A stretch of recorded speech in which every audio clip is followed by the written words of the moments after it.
Hey everybody, this is Perch, and I'm here with Joe. How you doing, Joe? I'm all right, Perch. How are you? I caught Joe at the worst moment, just taking a drink. It's been a long time, but we're catching back up with Kaare Andrews. How have you been? I've been great. Living the dream. When the world gives you rough waters, you get your Patrick Swayze surfboard and you surf. Perfect. So, I've been surfing this past year. You've been doing a great job. You've had, when we first talked, I think Erratic was just about to launch. It was like coming out the next week or so, I believe, when we talked the first time, or it was right at that beginning part. And now the series is done. You've got a new series on the way with Marvel. But I wanted to ask you, so how did Erratic play out like you hoped? What'd you think of how it all came out? Oh, what a question. I mean, I try not to have any hopes and dreams and, in this crazy world, like, I always try to go into comic book work and try to stay focused on the work. So I try to, as a defense mechanism, well, really as a mechanism not to subvert my own abilities to make anything good. I try not to worry how it's going to be received, which is a big battle when you're a creative person. Because there's two truths. One is that the reception allows you to do more work, and the reception allows you to get paid.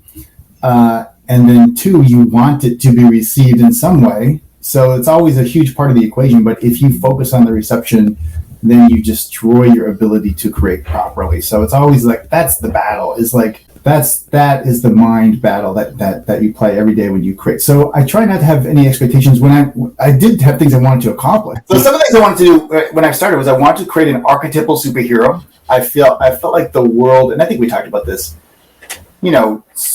subverting the genre, expanding, iterating outwards is always like an interesting creative expression. But sometimes there's more subversion and a return to the core. And I was very interested in like, what is an archetypal superhero in this genre? How can I focus on creating something that is just on its own a thing, and explore some ideas I had about what it means to be a hero, what it means to face today's education system, kind of like, to make it both. I wanted it to feel archetypal and like just like a superhero in a superhero costume with a secret identity in itself, I think, is a subversive move in today's world. So subversion as a return to archetype was what I was interested in Erratic on an intellectual level or whatever. Mm-hmm. And then creatively, there were some fun things too. Like the very first image I drew of Erratic was the first page of Erratic, and then spoiler alert, I used that first page in the last issue of Erratic in some way. I thought, just as an absurd notion, it was fun and interesting to play those games too creatively. It was. I mean, the series was received very well. Joe, you just caught up with it. How did you like the book? Yeah, I just binged it last night just to make sure I was all caught up. And yeah, no, it's an interesting sort of flow. It did have a lot of like, I don't know, I was getting kind of thoughts of like, Bendis on the early issues of Ultimate Spider-Man, like when he was like just starting to kind of build everything up. Like I was thinking of things like that in terms of just this like younger kid who's like trying to grapple with these sort of things. And, it was somewhat decompressed in those areas. And then you would get sort of the bumps of action coming through the comic. I think that's fair. You could tell me if that doesn't sound... Oh, no, listen. Right. It's not called Erratic for no reason. That is my writing. That is my writing style. Mm-hmm. So I'm well aware of my I'll call them flourishes. Sure.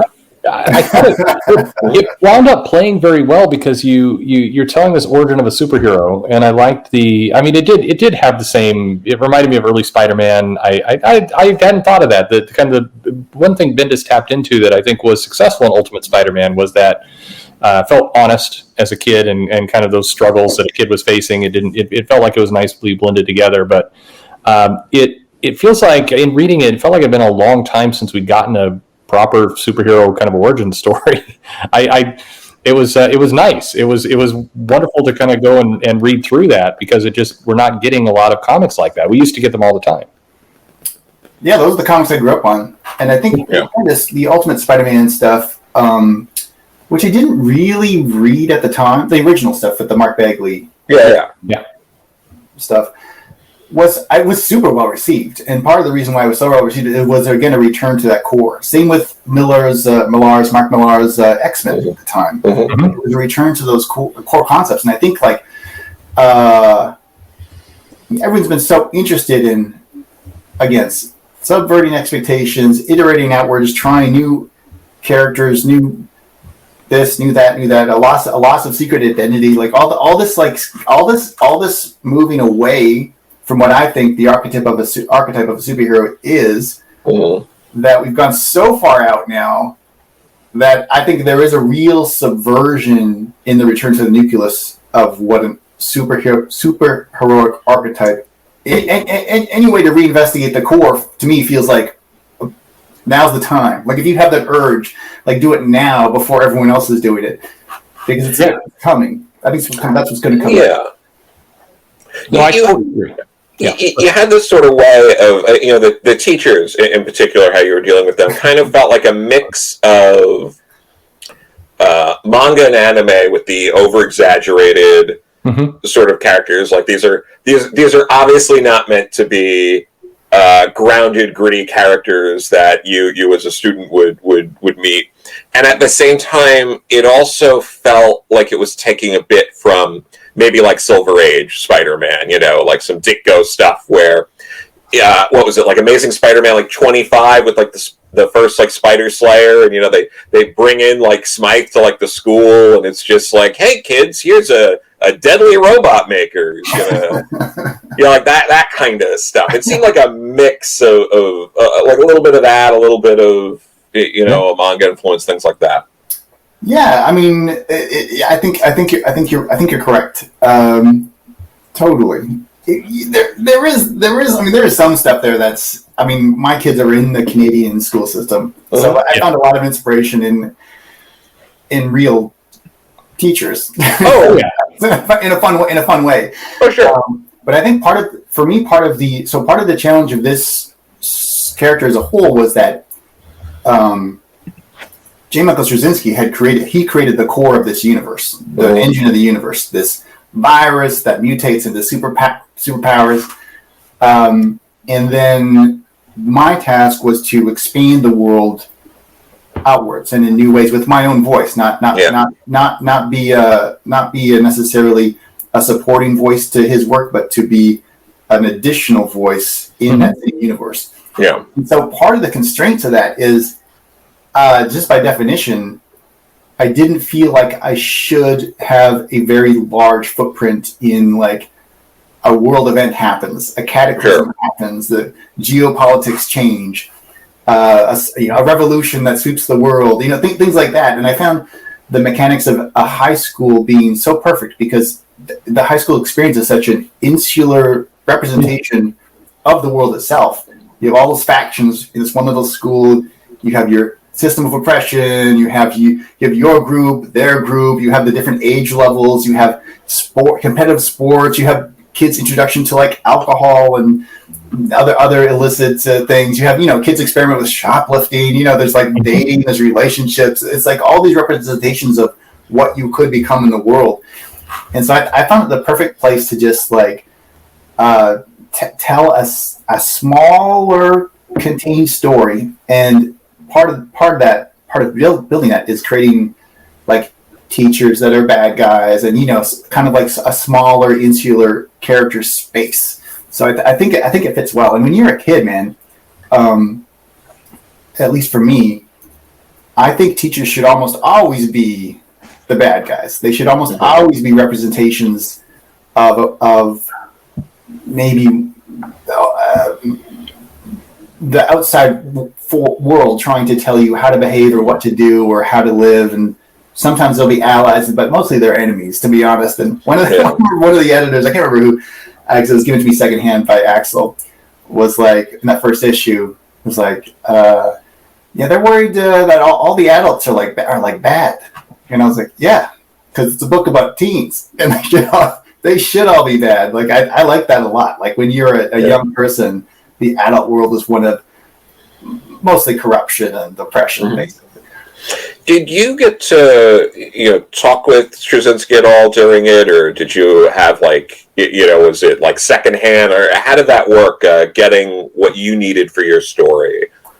Yeah, we traded a couple long emails basically, and I had read the work, so I had read before I started. I think I read a finished version of issue 1, and then maybe there was some other scripts, and then Joe's super nice guy.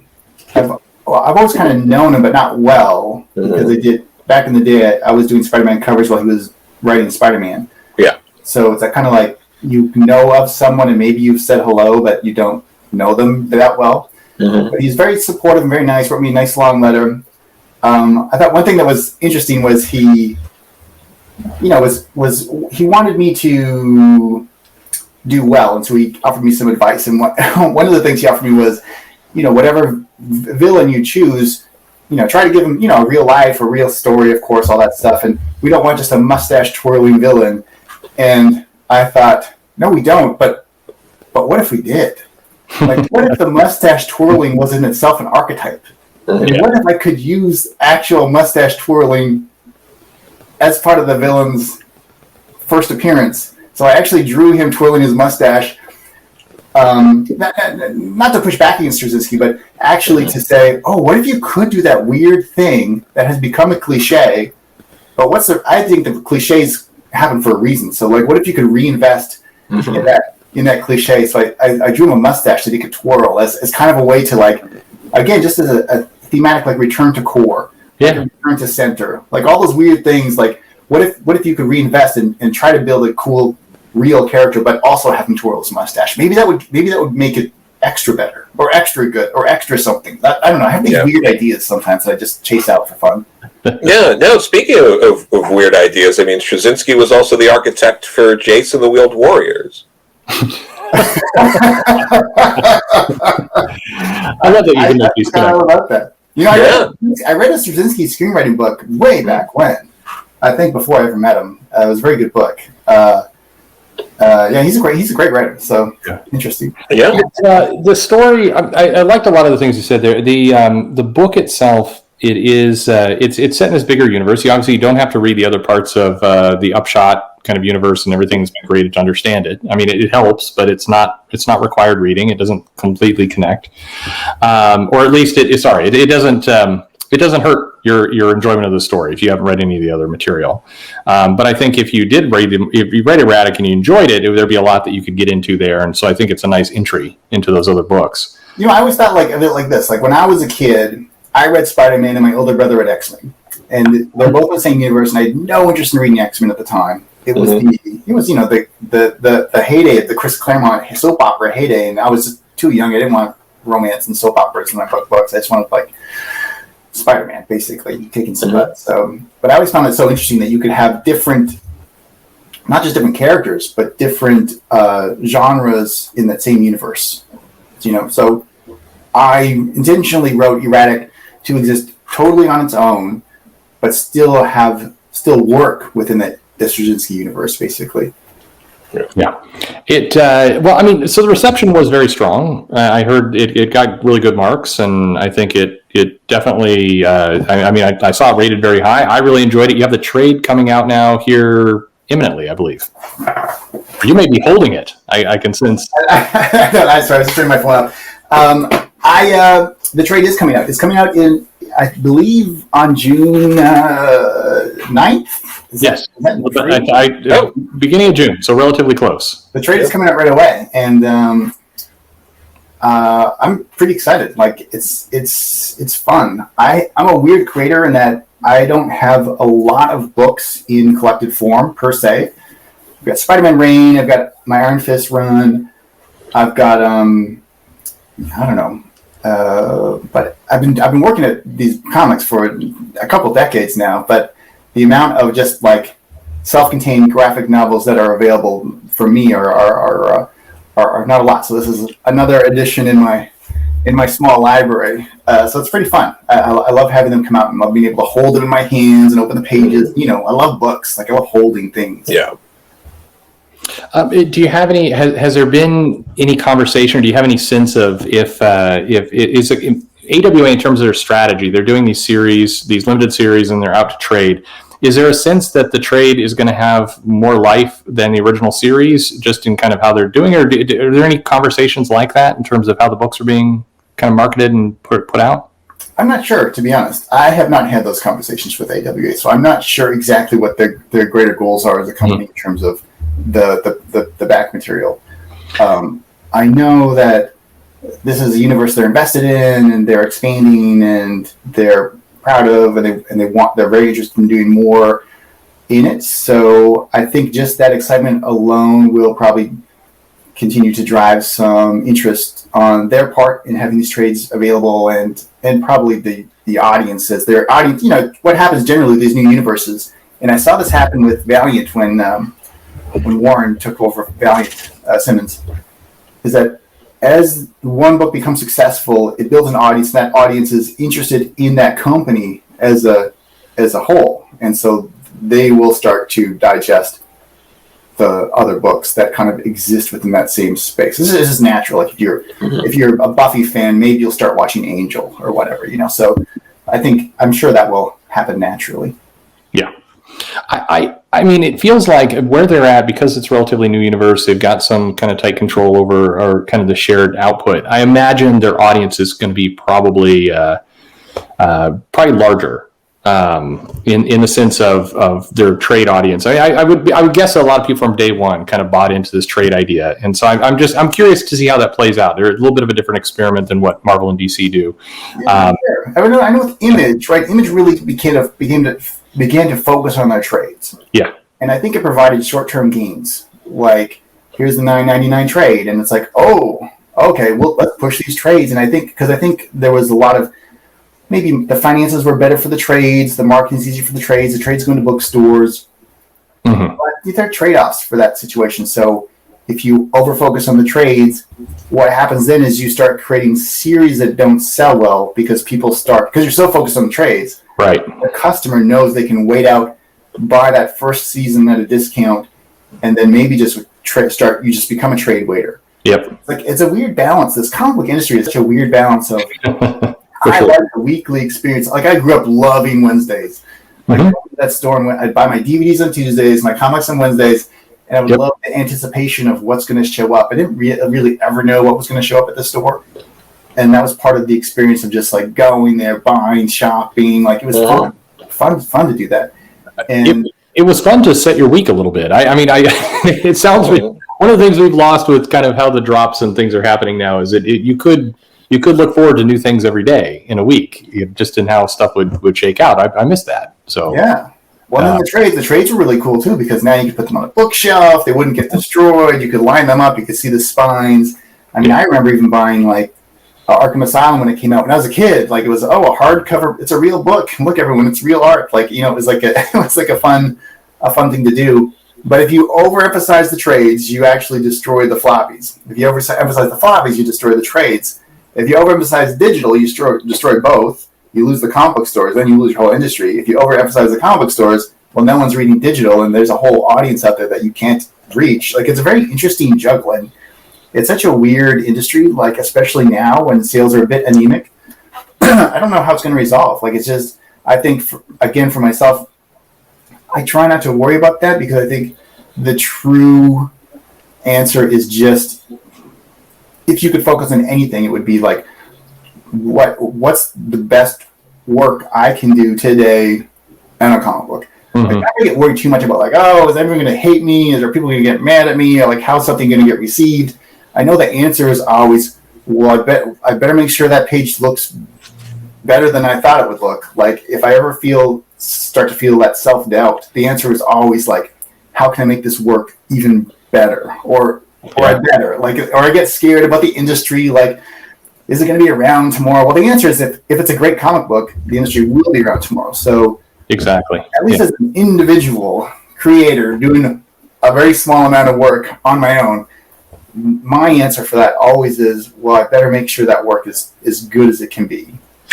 Yeah, and like when you're in it, like something like Erratic, I mean, that was, you know, a monthly comic, five issues. You were doing the bulk of that on your own there. Are you ever working on something like this and going, I cannot believe any comic comes out at all with the amount of work and time and everything that they come out like monthly? Seems like insane sometimes. Like it's almost like it blows my mind, because I do comics, and you know, sometimes I'm just like, I can't believe anything ever comes out because of how much work and feedback and, you know, coordinating with the team and then distribution, and it's just like it's crazy. Yeah, no, it's nuts. But I think every industry is like that, to be honest. Like if you're a blueberry farmer, oh my goodness, like to get the workers to do your fields, to then have the company distributed it, to then to like depend on this global supply chain that may break down because of a global wide pandemic. Like it's such a like everything's so crazy. Like our reach is so beyond what any one person can do. It's a very strange world that we live in, and you have all these areas of supply chain breakdown. And to be honest, I think the reason why I often write, draw, ink, sometimes color my own stuff is mostly because I just don't have to depend on other people to get the work out. Like it's slower, but I don't have to worry if my inker is having a bad day or breaks his arm. You know, like Yeah. I know It's all on you, for better or worse. can get it done, but because of that, my output is somewhat diminished. Like I'm not like in John Romita Jr.'s heyday. What was he doing? 2.5 books a month? Yeah. 2.5 books a month. And I think Mark Waid was writing 7 a month or something like that. Like it was just, these machines are just unstoppable. But then at what cost? So the weird part is, like Jeff Smith, Bone. What's weird about his run on Bone is after he completed Bone, he started working with a novelist to then write more Bone. And Jeff Smith drew that Bone. And it was kind of cool, but it was nowhere near as cool as when Jeff Smith wrote his own Bone. And I know as someone who writes and draws my own stuff, I am fully aware I am not the greatest writer. I'm fully aware I'm not the greatest inker, fully aware I'm not the greatest colorist. I know this to my core. Like I think, you know, I do well in any of those areas, but because I do all those different jobs at once, the product is unique. And when Jeff Smith stopped writing his own Bone, the product became less unique, probably better written, quote unquote. This art was exactly the same, but I'm so much less interested in that product. And so I think there's this weird thing in art where sometimes the fly is the feature. And so, so let me give you a story. So I was for Iron Fist with Axel. He was like, I threw my Iron Fist pitches. It was great. And I threw my first issue script. And then we had a phone call. And part of that phone call was like, I can't remember what it was, but there's some concerns about the story. And I just had to let it out there. I was like, listen, I can't, if you ask me to write a story like another comic book artist or comic book writer would traditionally write a story, I don't even want to write it. Like, I have no interest in being another iteration of the same sort of machine. And so when I write a story, it's going to have a lot of flaws. It's going to have a lot of warts. It's going to feel quote unquote erratic, right? Because I'm writing from a totally different skill set, totally different perspective. And I have a true belief that because that difference is so palpable and because the flaw is so real, it will provide a unique experience that you cannot get from someone else. Like you cannot, no one else, no other team could make Erratic because the flaws are what make the work signature. Much like a David Lynch Dune. I love David Lynch's Dune. That movie is horribly flawed. Yeah, there's something because of the flaw that makes the movie. Whereas you may have the most polished, refined, new version of some movie that just fades away and is forgotten.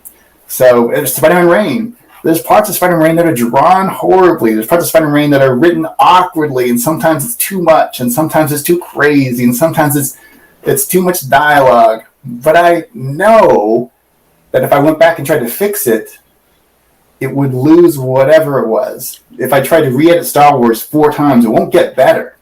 It'll get worse. Even though technically it might get better, it'll get worse every time I touch it again. So it's always this weird battle, and you're really aware of it when you write and draw your own work. That it's supposed to be, it's supposed to not work on some level. It's supposed to, like the error. Like here's the supermodels. Yeah, the most famous supermodels always have some weird, messed up thing about their face. They're never the most beautiful person, but because there's something weird and messed up with their face, it makes you lean in. And it makes you, like that's a little unique. And what's unique is the flaw. So it's like, I don't know. I try to embrace it. I try to embrace that aspect of creativity. It's unique. I think that's the aspect. Whenever we've seen a movie or music where it's like over studio produced or whatever it happens to be, there's a place where it loses its authenticity. It loses its uniqueness, and it feels very, very by the numbers. The colors are perfect. The shading everything is exactly to spec. But as a result, it has no soul to it. So it just you can't really grasp onto it as a piece of art. I don't. Yeah. Well, maybe there's something there. Maybe there's something there that there's no soul, there's no flaw. Like maybe your soul is the flaw. Like maybe the flaws you have as a person are what's actually the true thing, and everything else doesn't matter. Like maybe maybe it's like there's this Japanese carpentry thing where they intentionally create. I've heard. Yeah, it's true. I've heard they intentionally create a flaw in whatever they're making with intention, because the idea is you can never try to create something perfect. So if you create your own flaw, it's actual perfection. It's a way to have control in an uncontrollable universe. It's your ability to kind of shape what cannot be controlled. It's that's interesting applied to comics. I think if you look though at kind of the stuff that we remember through the years, the kind of the key pieces of work that kind of stands up, there's usually some rough edge, some flaw to it. It's not the publisher produced safe bet that gets remembered over years. There's other pieces to it. I've done the reviews. I really liked Erratic. I liked what you did. I did like that it felt like a return to kind of superhero storytelling, and we haven't seen that for a while. It is weird to think that just a superhero origin story is unique now. It's not just unique. I would call it subversive. Yeah, so I just have a straight up archetype right now. Yeah. Yeah, I was thinking about that earlier today too, about like how Reed Richards, for example, they subverted him into being like basically evil. Like, oh, he's so smart and cold and calculating that he's like kind of bad. And now when you do Reed Richards and he's just like the old Reed Richards, that's subverting expectations of the readers. Like, oh, he's just a father? Wow, this is insane. It's so weird how a lot of that's gone on in decades with multiple characters, but Reed, I think, was someone who stood out to me. Same thing with Professor X, like making Professor X like a bad guy, and now that's like kind of like it would be weird if he just cared about the students he was teaching at this point. Yeah, I think so. I mean, that's part of the reason why behind Amazing Fantasy, to be honest, which is also coming out later this month, which we were talking about. But part of that urge was the same urge with Amazing Fantasy. Like when I think of Spider-Man, I think of Teenage Spider-Man immediately. Everything else is an iteration outwards. Even when he's 20, even when in his early 20s, out of school. When I think of Captain America, I think of World War II Captain America immediately. That's the first image in my brain. And I thought the urge for Amazing Fantasy was like, well, how do I could always tell a Teenage Spider-Man tale. I could always tell a World War II Captain America tale. But how do I come up with a situation where I can use both those my first image of both those characters in the same story? And then I came up with like, oh, well, what about Spy School Black Widow? Like, when I think of Black Widow, I think of the KGB Russian, like, anti-hero. I don't think of, like, fighting for Shield, and like I think of like The Spy. So I thought, oh, what if I could do them all? What if I just do all my favorite versions of the favorite characters as archetypes and put them in the same story together, and just let them be who they are at the core and see. That also made me think of something incredibly depressing, which is the time more or less lines up that if you launched Avengers now, like that Avengers #1, if that came out now, Cap would have been frozen during Afghanistan. You throw Cap Frozen's World War II, but definitely Spider-Man would have been born in the 90s or 80s or something like that, or early 90s. Yeah. Jesus, that's kind of depressing to think about. The Amazing Fantasy, I did. So tell us about the origins of that book. It's this looks very daring for what Marvel typically does. I'm extremely excited to read it. I think it looks very different from a lot of the things they're putting out right now. So how did this come about? Well, I was just looking for something to do with Marvel again, and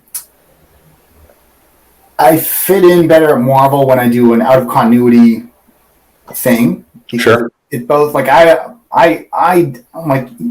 I just believe that you can never make a Dark Knight Returns as part 5 of a 12-part event written by multiple writers and drawn by multiple artists. I just don't believe as an artist that's what I'm interested in. I think those events are cool, and as a consumer, why not? Like, oh my goodness, yeah, I'll have everyone work on this one big tale and love it. But as a creator, I just have never had interest in like participating in something like that. So what that's done is it's given me a career as doing kind of odd, out of continuity things, even if it's Iron Fist and that's a monthly book. I just have more inspiration in kind of a walled off stories with walled off characters. Mm-hmm. So by definition, I was looking for something to do a bit out of the norm. I wanted to use multiple art styles. That's something I've wanted to do in a long time because I do it normally, but I do one art style per project, but I've always wanted to do a book where I could draw a couple different ways and it makes sense in the same story. And again, I was interested in these archetypes, which I feel like it's so subversive in a good way to just grab onto the archetypes and use them the way everyone knows them. Like I thought that's the most subversive in a world where everything's iterated so far outwards. And there's 12 different versions of Captain America, 10 different versions of She-Hulk, and like I just felt it was like I don't know. It just made me feel a bit devilish to just go Teenage Spider-Man, World War II Captain America. Like it just made me feel like a bit naughty to just go back and just like pluck those out there, just like, hey, how about this, guys? It's crazy that we're kind of at the. I mean, it's crazy to hear that out loud. You're right. But it's strange because it is a lot of we've seen books over the last 10 years or so where they do like this Spider-Man life story series that went out and some of the what if stuff that's been done. Peter David's been doing some things with Spider-Man, and they get a very strong positive reaction, and in each one you're seeing a kind of stripped down version of the character. Well, stripped down of all the baggage that's come up over the last 2 or 3 decades. It's back to the core, which is a bit what you're describing, that always does well, but the company often then reverts back to, and now we got to bring in all the rest of the stuff again for the ongoing series. I think you're on to it. It's strange to think that going to the core of a character is subversive, but I think you're right. That's very weird to contemplate. And I don't think I don't think anything about this is intentional. I just think, the comics, there's so much story that needs to be generated so often. Like you just by definition have to iterate outwards because it's the only way to go unless you kind of reboot and go back to the core. But I think that's a natural creative process. And if you're the first one to iterate outwards, well, that's exciting and new and fresh. Sure. Everyone's doing it. I just always want to zig when the world is zagging. It's just my flaw. Sure. But maybe I try to make it a feature and not a flaw. But that's always what I want to do. With covers, I was one of the first digital cover painters. Yep. But now that everyone's painting digitally, And I've got my airbrush back out again. Like, I don't know. There's something that's fun in just like going against the masses. Yeah. Look over here, guys. You know, like I want to be that guy. Like, look over here. Like, I love it. Yeah. Yeah, but like another point though, you were mentioning about like not being able to do something like a Dark Knight Returns in a main book, in large part because there are so many artists that go into like a story once it's a certain length. That's in the grand scheme of things of comics from their like modern existence going back, over 80 years.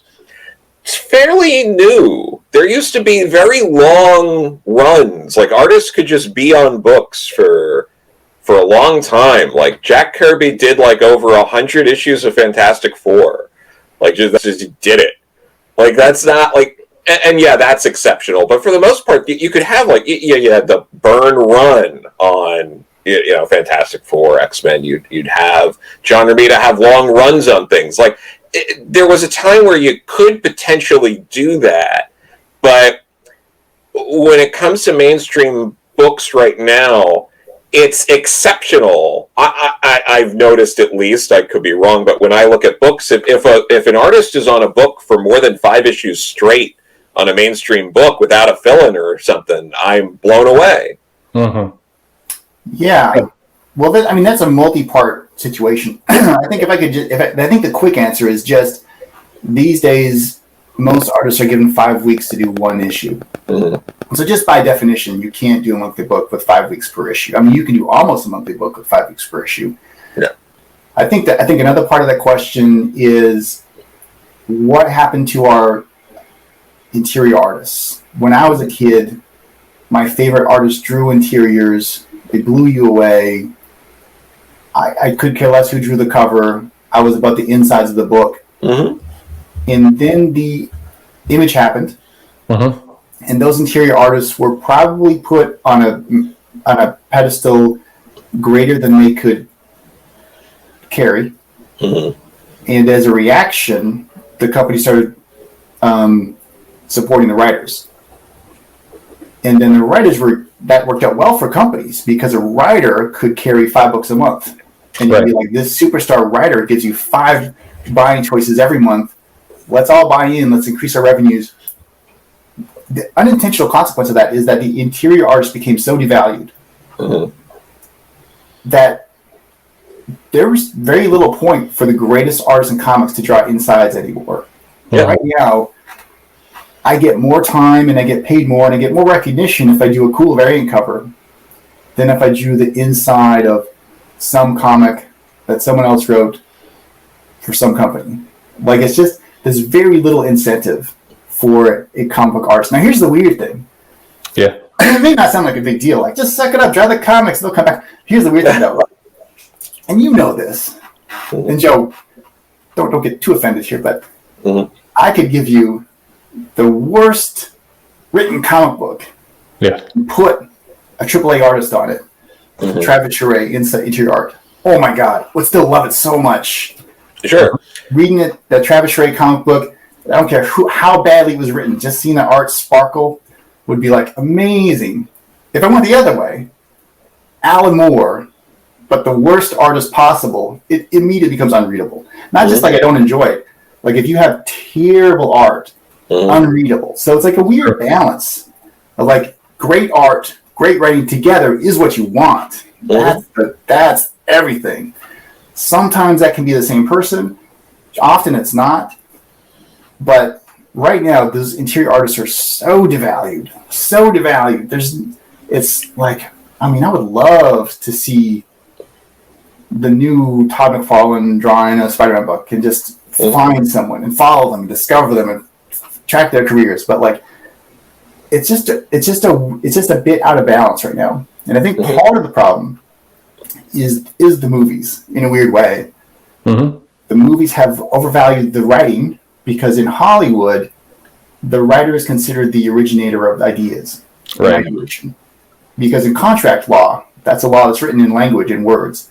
And so if I write up a character description, I can sell that to a studio. They can make a movie. I could be listed as the creator of that character, and all I did is write a paragraph. Mm-hmm. If I did a sketch of a character, it's almost meaningless in Hollywood. It's almost worthless because you have your own team of the best concept artists in the world that will draw you whatever you want when you're directing a movie. Yeah. And in a weird way, because we're so obsessed, our culture has been so obsessed with film and television, and especially IP contract law, which is, again, a word-based language. Just culturally, we haven't supported the drivers of comic books as the drivers of comic books, which is the artists, to be honest. Like, again, ultimately, you want the best writer with the best artist and working together to make that amazing souffle or whatever you're making. Yeah.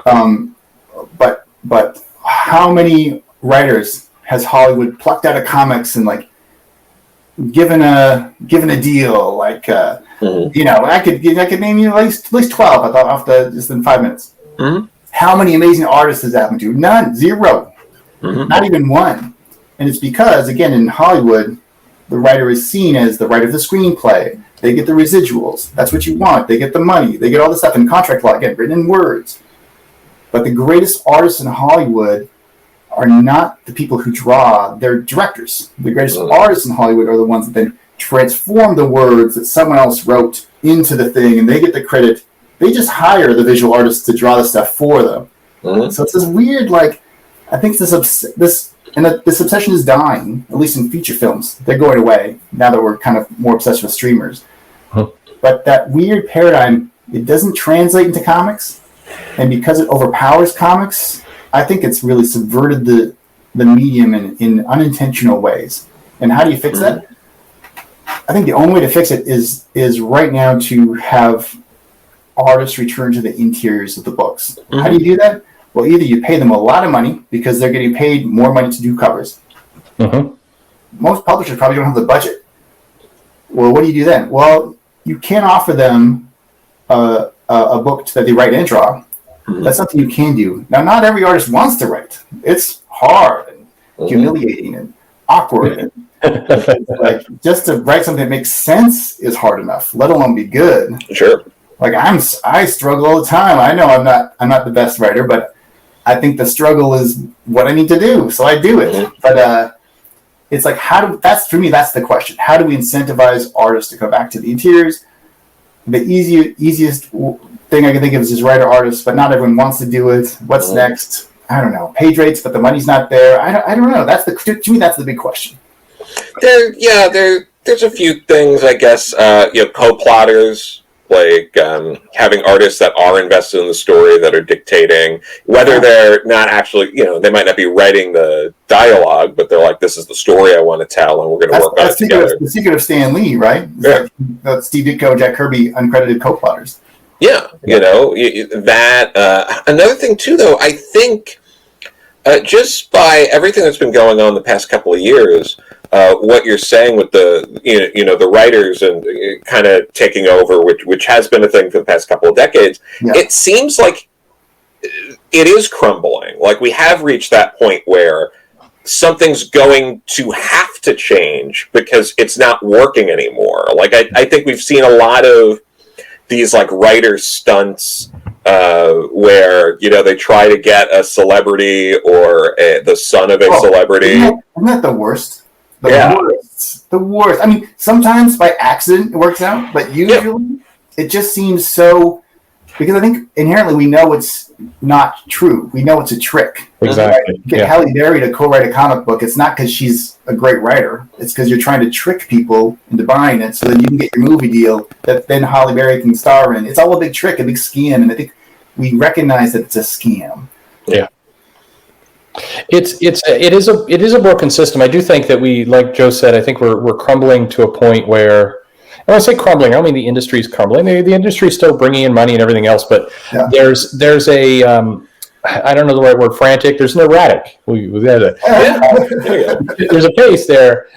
You're seeing events go from 2 a year to 4 a year, or to 6 a year, or 8, or on top of each other. You see the next event advertised before the first event has begun, and you're seeing this acceleration of all this stuff.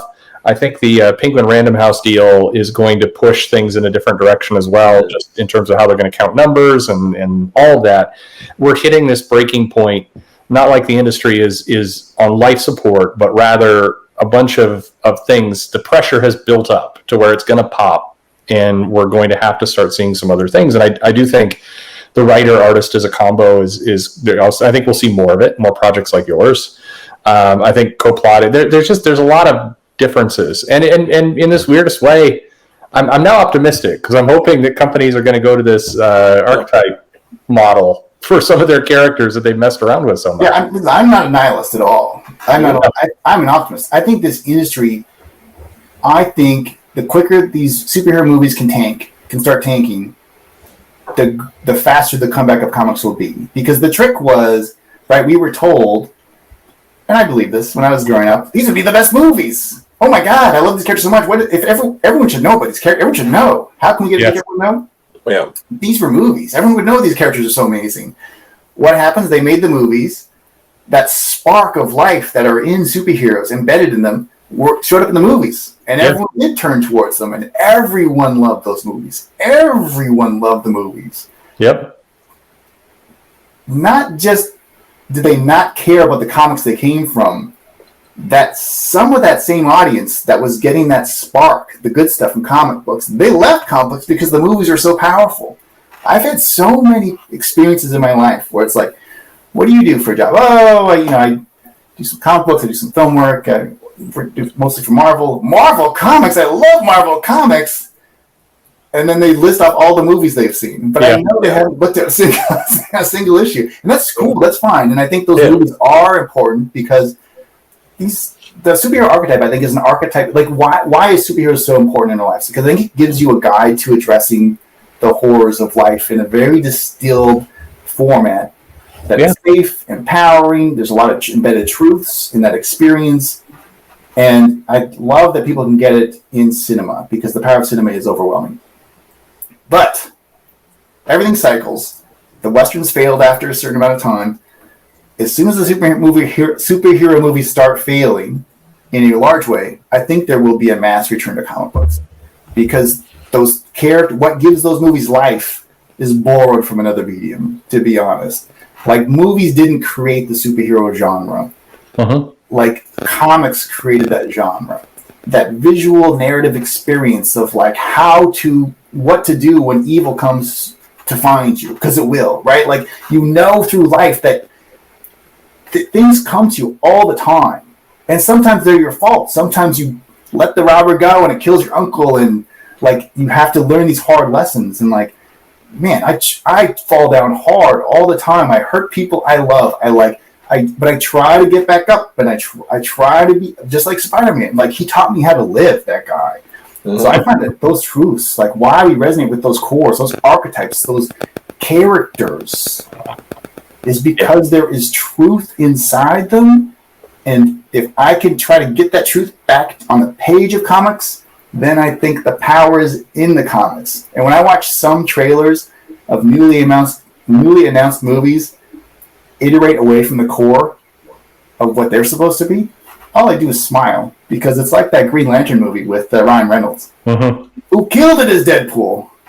But no one likes that Green Lantern movie. And not because it's a bad movie, because it has nothing to do with the Green Lantern character. It deviated from the core so far that character became unrecognizable, and those filmmakers thought people would follow him because of his suit, forgetting that the core, the engine, the source of life is in that character itself. So I think as soon as, again, I think we're just around the corner from a big return to comics, to be honest. Yeah. I love that. No, for sure. But I mean, like, the thing is, with a movie, like, if a movie was more like a comic, there would be about 12 alternating directors. The actors would constantly be changing because you'd have different artists. So, it would be, you'd have Robert Downey Jr., then it's Tom Cruise, then it's Mel Gibson, then it's back to Robert Downey Jr., and then we're Tom Cruise. Like, it would... Yeah. That's part of why I think people like a movie, is you can just get a whole consistent experience over the course of a movie, and you can't in comics right now. Well, I could make the argument that a TV show is that way often. Sure. I mean, despite the casting doesn't usually change. But Yeah.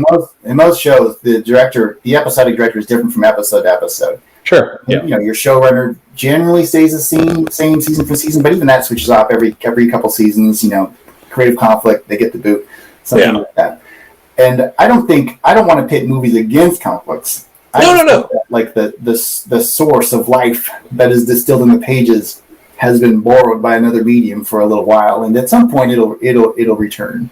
I wonder. You're making me think a little bit about kind of some of the conversations I've had around movies and comics, and people who've kind of they said the same thing. They come to, I love Marvel, and they list the movies.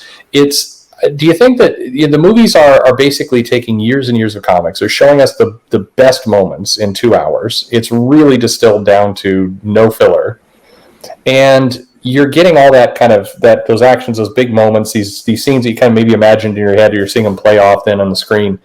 And then the comics have, in some ways, retreated a bit to telling more of these decompressed kind of stories. Like, it feels like in some ways comics may have ceded some ground to the movies to say the big moments can happen there, and we'll kind of bide our time a little bit.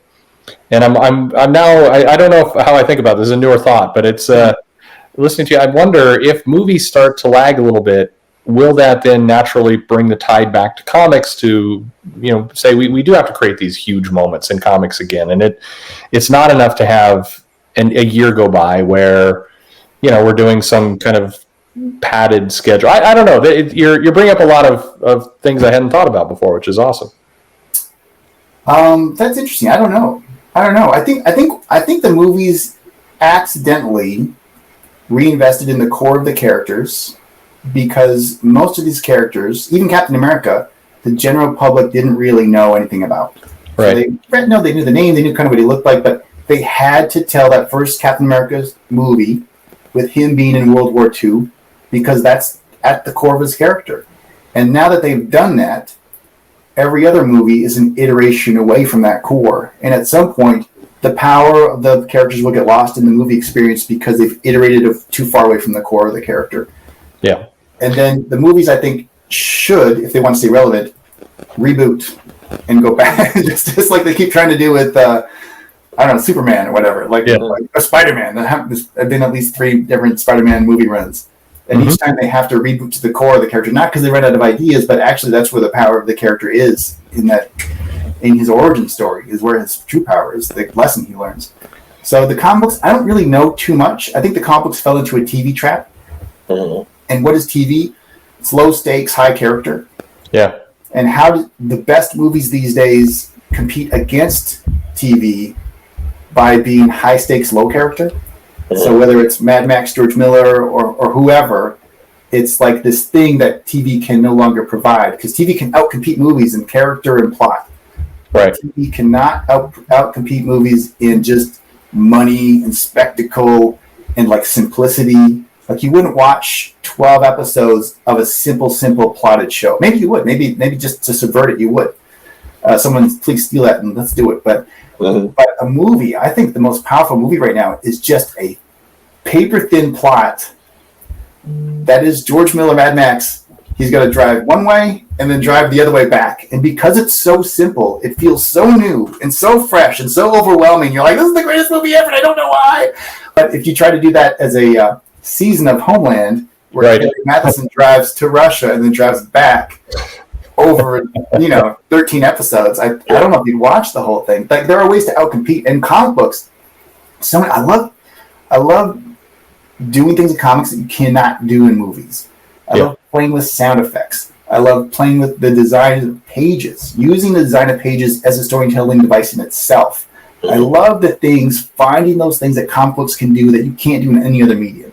And for me, like, when I do a comic book, I'm not pretending to be a TV show. I'm not pretending to be a movie. When I do Renato Jones, I'm not doing it to sell to Netflix as like, it's so unadaptable. It's so crazy. Like, I love that energy, that frenetic, early Frank Miller, Jim Steranko, Jack Kirby energy that cannot be translated into any other medium. Like, those crazy people were doing things in comics that you can only do in comics. And and for me, it's like, the way is just to find those things again. So yeah, to build off on your point there, I think the past like decade or so, we have seen more comics that seem to be conscious of what it would take to adapt it.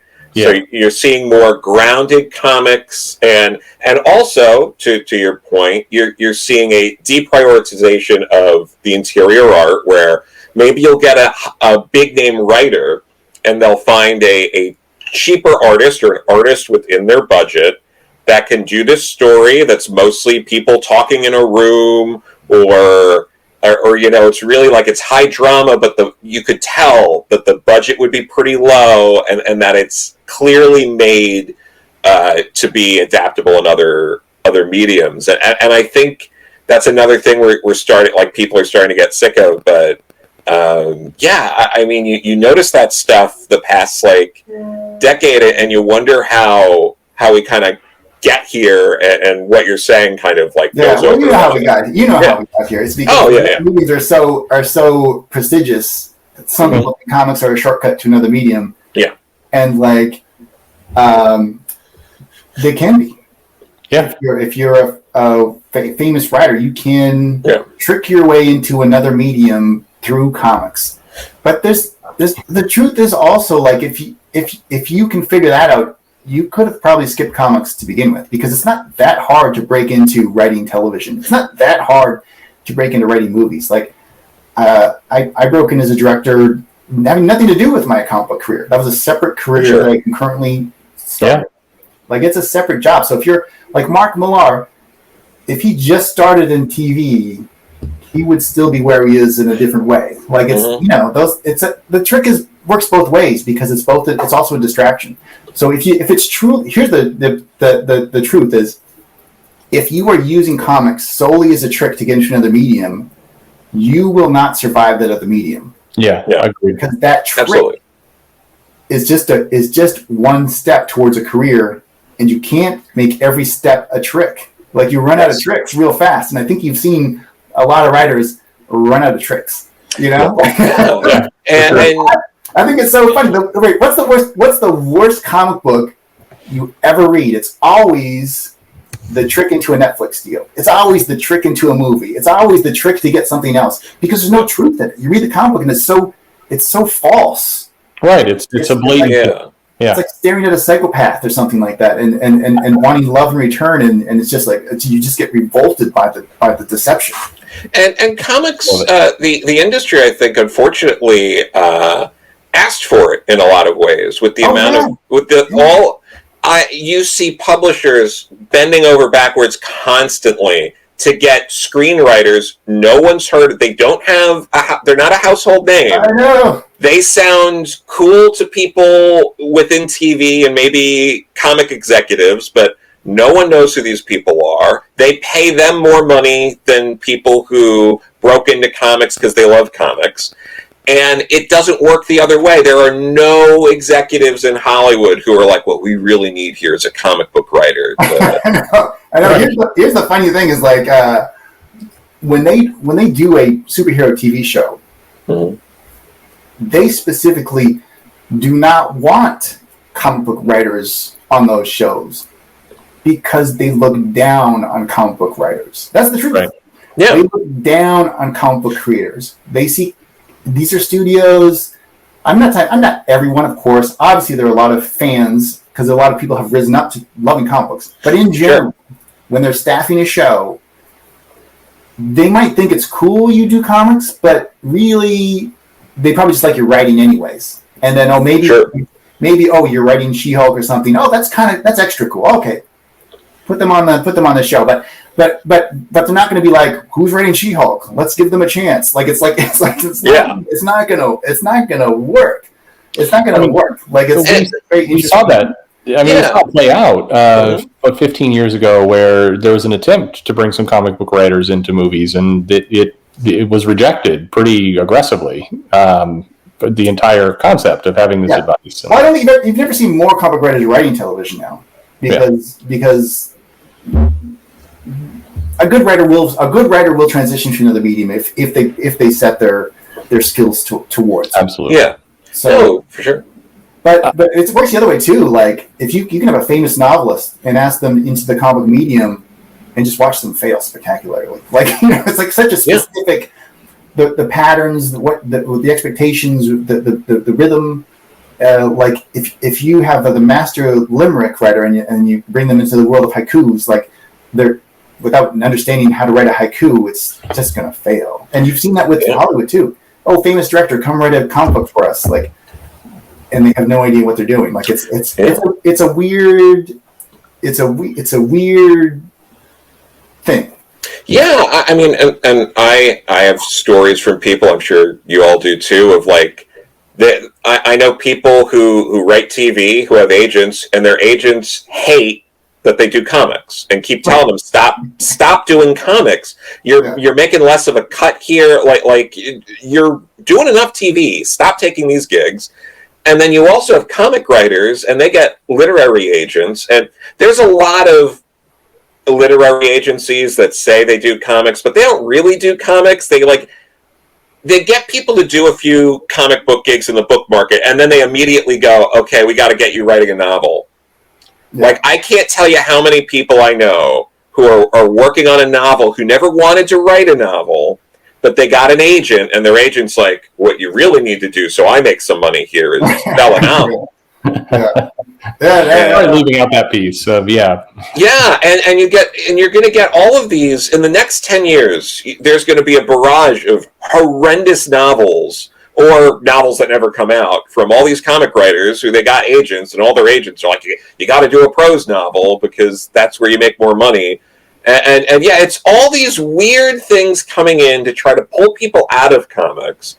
And then it's comics at the same time also being like, please, I'm begging you, take me out of comics, or anyone else, anyone who hasn't worked in comics, we would rather work with you than anyone in comics. And I think until that core attitude changes, comics isn't going to grow in a healthy way. Well, here's what I think is interesting. Like, so people, like when I was reading comic books, it was not considered the cool thing to do. Like, like it was something that I stopped doing from grades 10 to 12 because I didn't have the confidence to buy them, and I was chasing girls and out with my buddies. And then once I felt like the confidence growing in grade 12, I was like, I'm going to buy comic books again because why not? I deserve it. I read it was wasn't doing it for cool points. And my whole career, like I'm trying to break into comic books. Like what? Why? Like no one understood it. Like it wasn't to be looked at by and have people tell me how great it was for breaking into comic books. Because when I was breaking in comic books, Marvel's had declared bankruptcy protection. Every editor I talked to was like, why are you even trying to break in? There won't be comic books in 5 years. And it was just like, you don't understand. And I will draw them for 5 years because I love them so much. I just need to do comic books.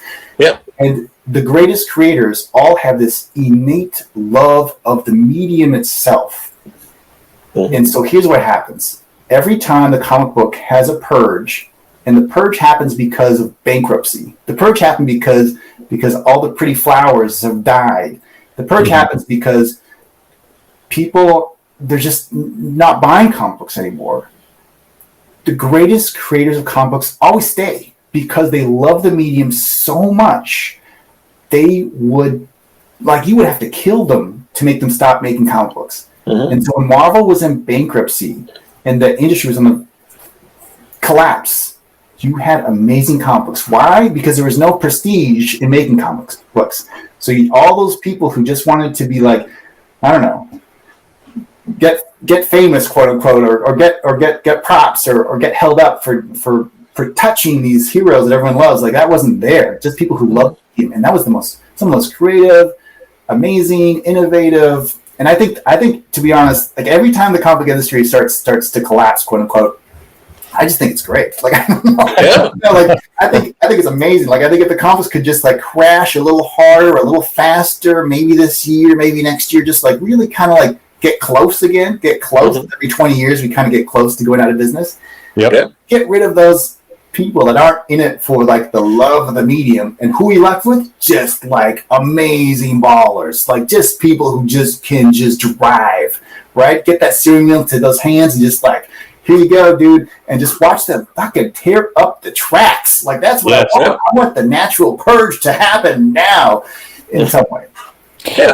I agree with you, and the hardest part is sometimes when it feels like it protracts for years, and we are kind of a little overdue for this natural shift that does, like you said, it happens every 20, 15 years. Yeah, this shift occurs, and we are overdue to some extent for it, and it's I think we're going through it now, but I think it's protracted because the movies have done so well. It's almost artificially keeping things trapped, but this pressure continues to build up, and it's. I do think a lot of people misread it as the industry is dying. It's not. I think I hate the phrase because it's not that it's dying. It's that this natural evolution, this pressure is here, and we are intercepting it. We're interrupting the natural flow of things, and that's why there's so much tension and it feels awkward. But I do think it breaks free relatively soon. Well, the world's made of fractals, right? Every pattern fractals out into the same pattern. So if I look at it as a creative pattern, I know that sometimes I go down real deep, and it's just life is horrible, and I can't do any work, and I'm horrible to be around with, and I just life is just a struggle.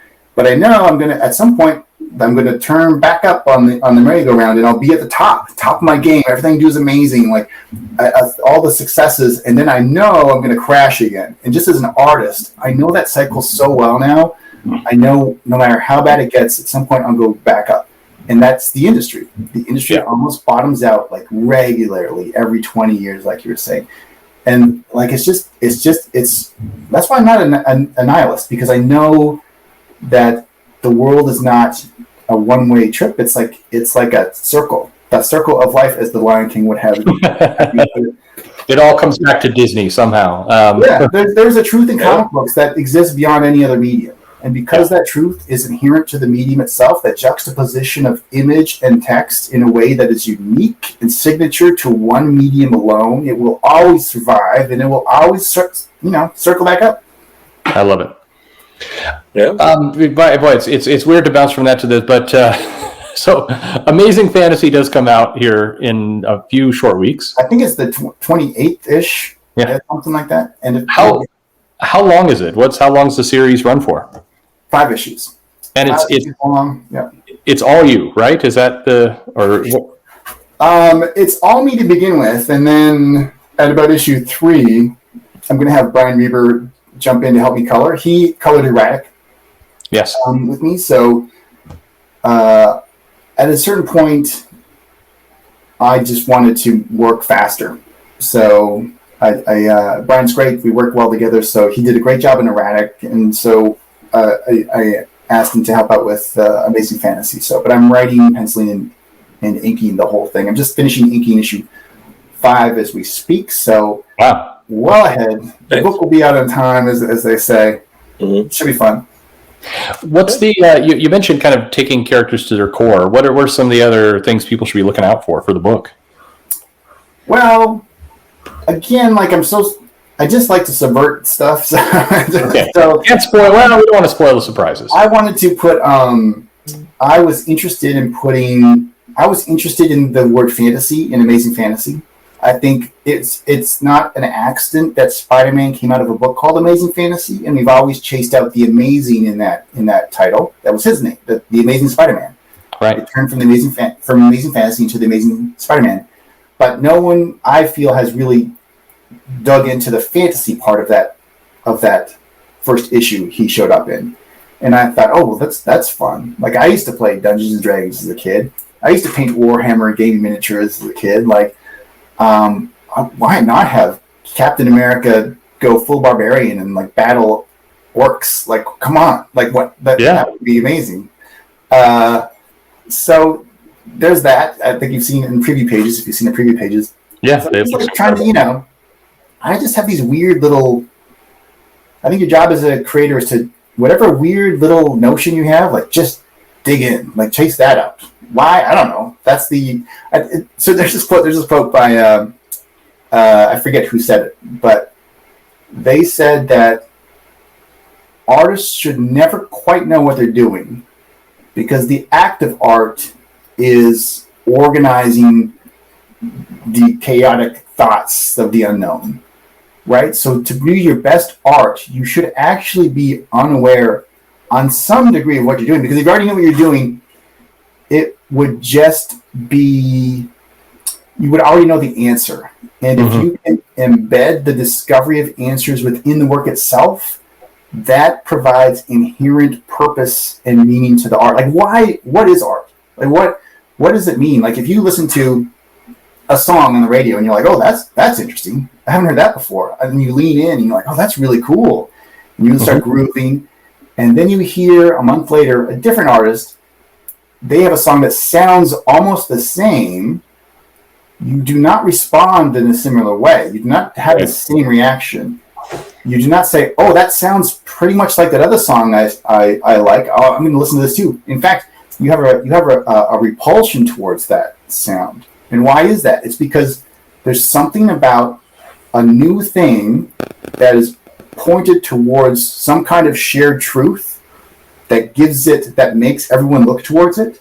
And if a thing is a copy of something that points towards shared truth in a new way, it inherently has no meaning, because it in itself has no truth. And so your idea as a creator is to always try to be the orientator of novel truth, to point the crowd towards something they haven't seen exactly before, but they all know is there. Yeah. And so that's why we don't like tracing. That's why the worst thing you can call an artist is a hack, because if they're just copying what worked before, they're no longer a pioneer on that realm of the unknown, of the making sense of the world, of the truth. Like it's almost like, I was talking to my buddy Josh Middleton this morning out of Japan. We always have these weird talks, but there's something beyond ourselves. Whatever you call it. You can call it God, you can call it truth, you can call it anything you want. But as an artist, you are aware that when you are on all cylinders, when you're running hot, it's more than just you. There's some kind of thing you're tapping into or pointing to or exploring, and people respond to your work because they sense that in the work itself. Right. Like it's almost a metaphysical act. And the reason people respond to your work is because they respond to that metaphysical I don't know what it is. It's like a guide stone. And then it's used up. And once you have that, you need something new. So as an artist, you keep having to provide new experiences that always point towards truth in a new way. And it's like you should never really know what you're doing. I can't remember the questions, but I think it's something about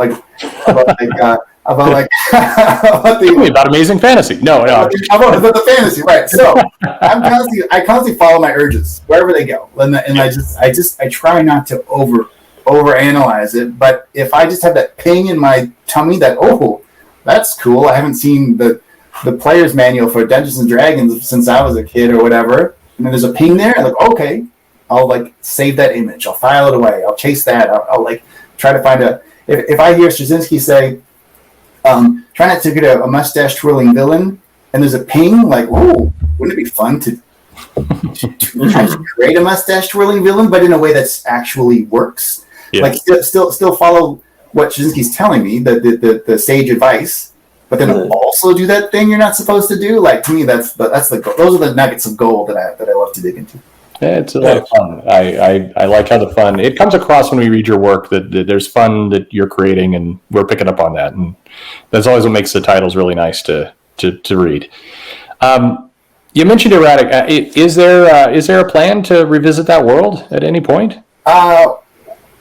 Well, like his powers, I think after the correct recharge, that he will return.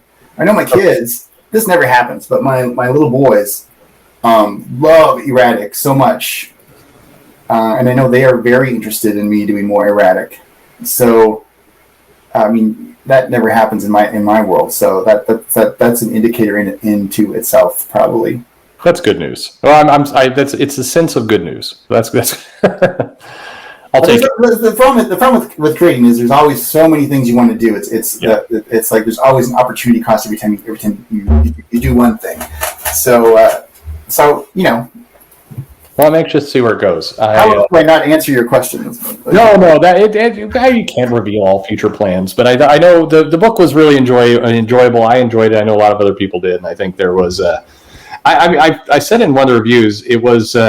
I know somewhere around issue 4, you were still bringing new things into the picture, and I start to get the feeling like I have no idea how he's going to land all this because you're still growing. It was enjoyable. You and me both, my friend. You and me both. The problem I have when I'm writing is, Joe, you probably have the same problem. There's so much you want to do, and you only have 20 pages. Like there's so much. Like, oh my God, there's so many little things I want to do.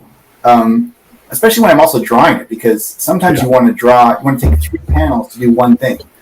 And you can only fit like, I don't know, you should only really fit 4 to 6 on a page, but I'm doing 9 panels sometimes. Like I just cheat a lot, and I don't know. Sometimes I'll sneak in extra pages, and it's like there's just, if I could just draw faster, my output would be so much more. Oh yeah. Yeah, that's the dream for everybody. I would imagine that's a common thing a lot of people wish, is that they could just get the ideas out quicker. But no, the comic is great. I'm looking forward to Amazing Fantasy. I think Kaare, it's been a real pleasure chatting with you, and we went. You took us some different places. I love that kind of the bigger look at what art can be, and I don't know. I view it all as glass half full as well. So I'm hoping that we get some great stuff. Yeah, well, it's great. It's great talking to you guys. I mean, I do listen to you guys quite often, both of you, Joe included. No, thank you. So it's fun. It's fun to hang out and talk some shop, and after a couple of the issues are out for Amazing Fantasy, you think you'd come back and chat with us again? Talk about I'd love to. Awesome. I think that what I'd like to leave your audience with is, yes, please. If you liked Erratic, you will probably like Amazing Fantasy. And if you like the idea of Amazing Fantasy, you should probably check out Erratic. Because they really are kindred spirits in many ways. Different characters, different companies, different stories, different themes, everything else. But there's that same creative impulse fueled them both. And in some ways, it's that same creative impulse that I often tap into, that I tried to use with Spider-Man Reign, which shows up in the news cycle like every couple months. I just saw it again on CBR. I think it makes these lists sometimes they're good lists and sometimes they're bad lists, but it's always on these lists. It's or Iron Fist Living Weapon. It's the same compulsion to reinvest in the core of the characters that I just cannot get enough with, because I find it philosophically so true. Like when you deviate from yourself too much, that's when life stops working. Yeah. And that's when you need to stop, take a breath, get rid of the bullshit, go back to what works, go back to yourself, and start again. And I think that, to me, that reinvention is life, and I try to use it in my storytelling. I love it. Thank you very much, Kaare. Wonderful chatting with you as always. And we'll be back to talk to you again real soon, I think. Awesome. All right, guys. Been a pleasure. Good.